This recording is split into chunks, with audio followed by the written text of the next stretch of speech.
Hello, my name's Gayle Withnell, and I want to talk to you a little bit about why we're here.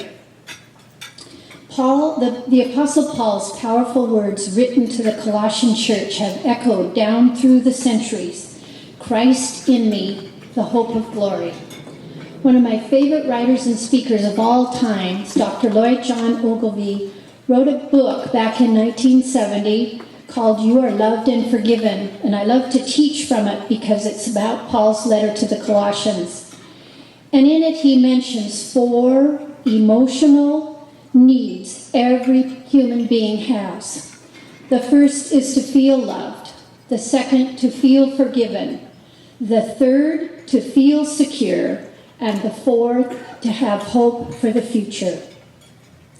The power that is released to fulfill those longings only comes from a life that is utterly convinced that Christ is in me, and therefore I have the hope of glory.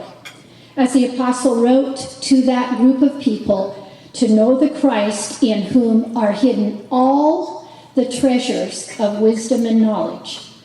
All the treasures of wisdom and knowledge.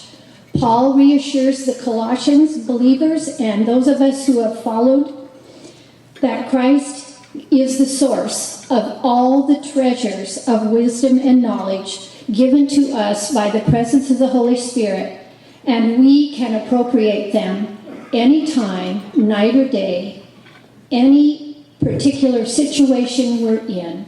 We have access to all the treasures of wisdom and knowledge.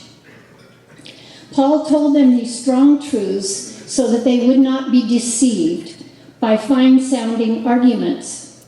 But young lives must have a place to grow their minds and spirits in safety and freedom. A place where they can ask the hard questions without being indoctrinated by people who claim to have higher knowledge. Modern-day Gnostics. Corban offers such a fertile place for mental and spiritual growth. Many would never have that opportunity without your financial and prayerful support.